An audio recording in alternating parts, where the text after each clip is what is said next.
If you start asking a layman who is the most powerful country of the world now, he or she will answer that yes, it is the United States. It is the most powerful country of the world. But we are not living in the era of unilateral power. So that we cannot say that the only global power of the world is USA. The power regime is shifting from the US towards the China.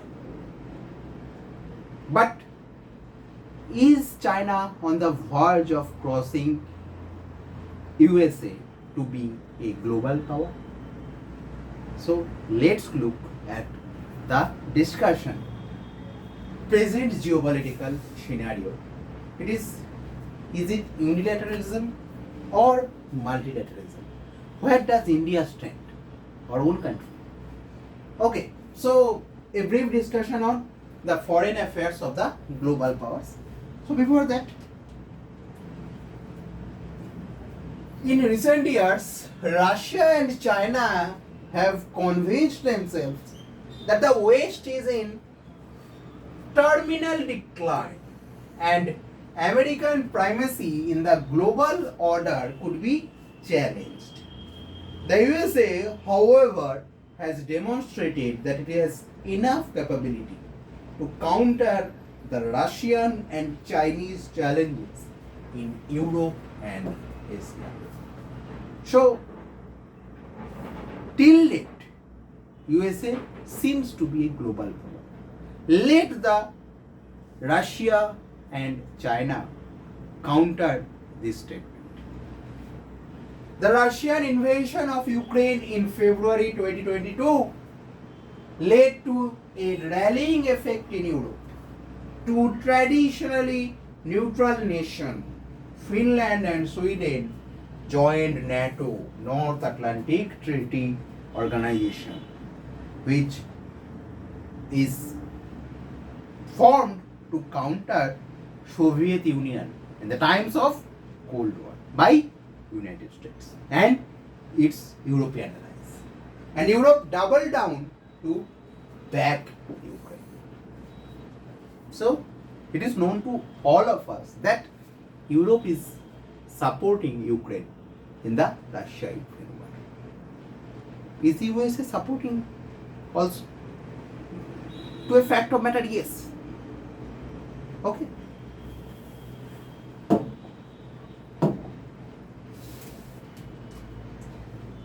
Now, look at the alliance policies of US. It is very tricky. Okay. Over the last 2 years, the US had made impressive gains in Asia. It has made allies like some in Asian countries, ASEAN, ASEAN countries, or India, so as to say.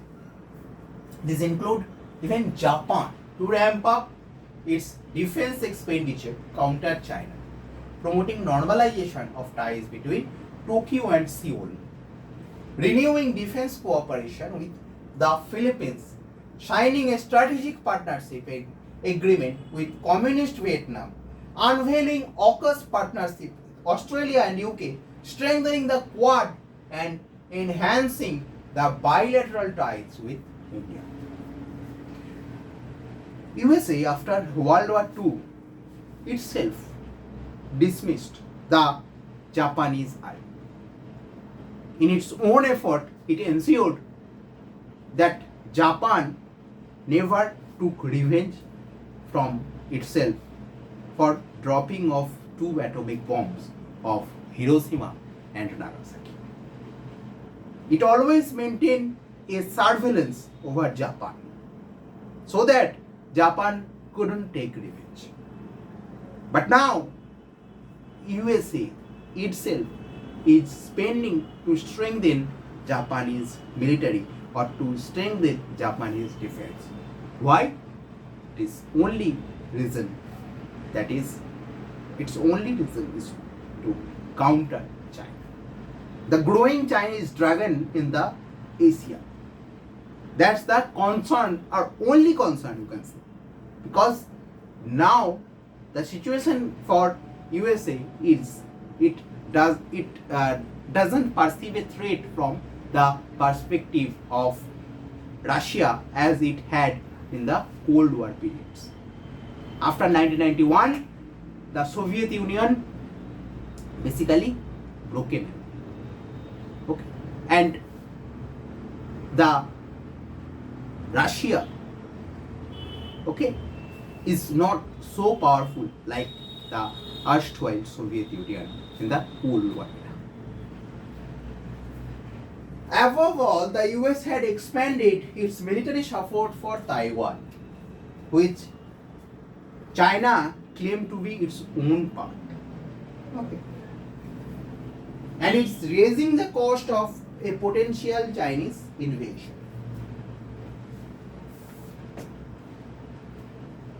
So where does US stand in new geopolitical scenario? The outbreak of unprecedented violence in Israel and Gaza and the danger of a wide war in the Middle East has renewed concern about the US's capacity to prevail in all the three theaters. Reinforcing these concerns has been fraying domestic consensus on foreign policy. Well, before October 7 terror attack on Israel, the US Congress dropped the aid package to Ukraine. Okay. Even as Ukraine's counteroffensive against Russian occupation stalls, a major section of Republican Party of US has ranged itself against unending military support to Ukraine. An important section of US foreign policy establishment has argued that the US should focus on countering China rather than wasting its energies in Ukraine, because it doesn't look Russia now as a threat. Okay. It insists that Europeans should take greater responsibility to counter the Russian invasion of Ukraine. While there is a strong bipartisan political consensus in favor of defending Israel, some question Washington's uncritical support for Tel Aviv. It is not clear. It is not clear to us why in these days also US is blindly supporting the Israel. Because once in the time of Cold War, when Saudi Arabia, Iran and the Arab countries were in the grab of Russian invasion, or in the threat of Russian invasion, or in the threat of Russian occupation, then it was the time for US to support Israel, to counter these Russian allies. But now Soviet Russia has disintegrated. Russia is not a global power now. It is not clear hence why the US is still supporting the Zionist state. Okay. But it is appropriate to say that whatever Russia and China is stating, their statements are their statement or their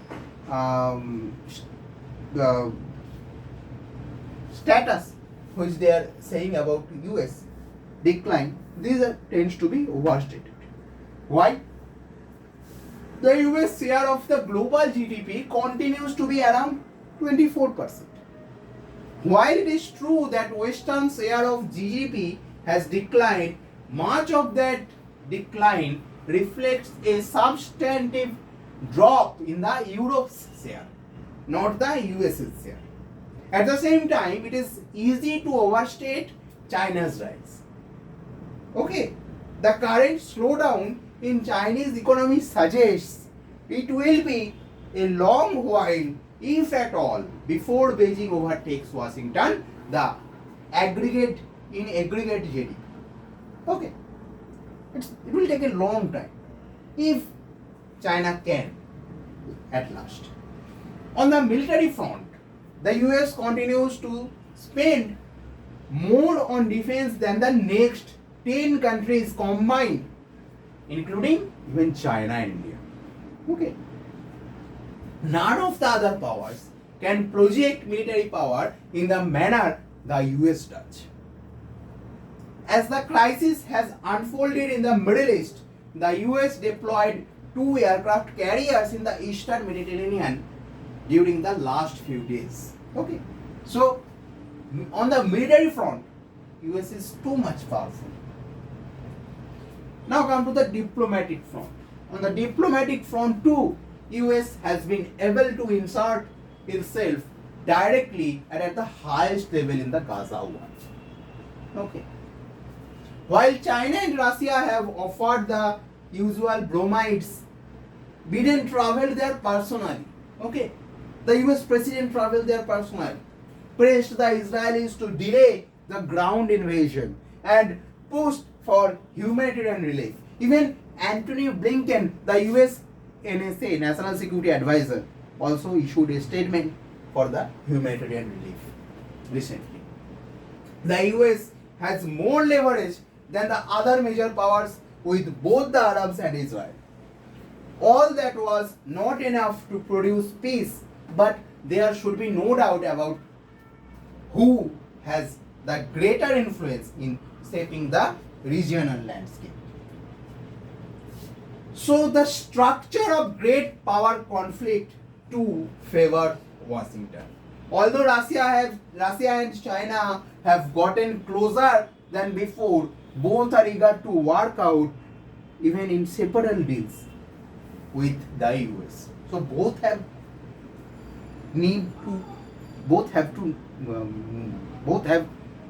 the need to make deals with USA for the survival of their own economy.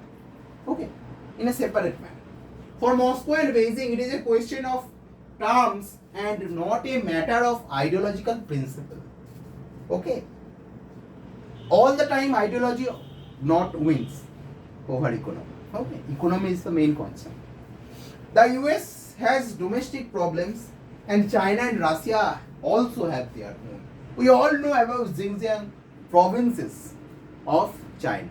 We all know about Taiwan crisis. We all know about Hong Kong. Okay. So, we cannot forget these issues.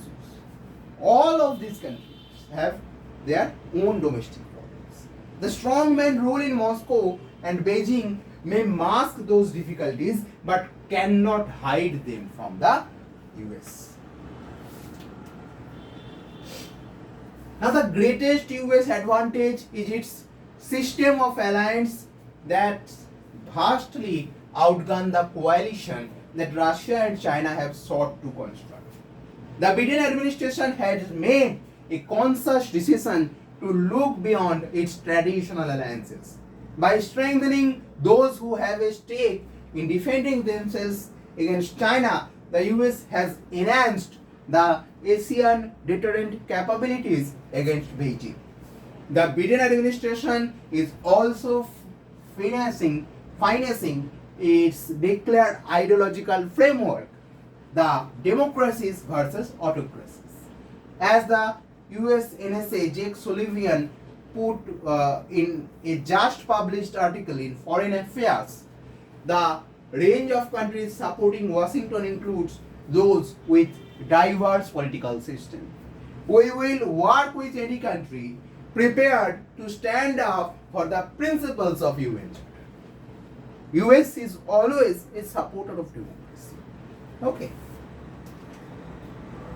Democratic values of US. While the question of democratic values remains central to the US policy discourse, foreign policy discourse, Washington's conduct of international relations has been pragmatic when it comes to its core interest. Okay. Planners in Moscow, Beijing and Tehran might bet that fanning multiple fires could trip up Washington. Promoting chaos might be an interesting strategy, but to use an old Marxist metric, the correlation of forces is still in favor of the US.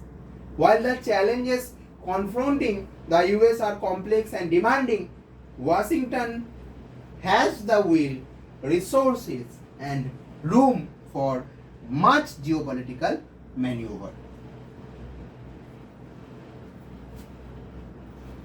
So in Asia, China became a close partner for US on economic and political front.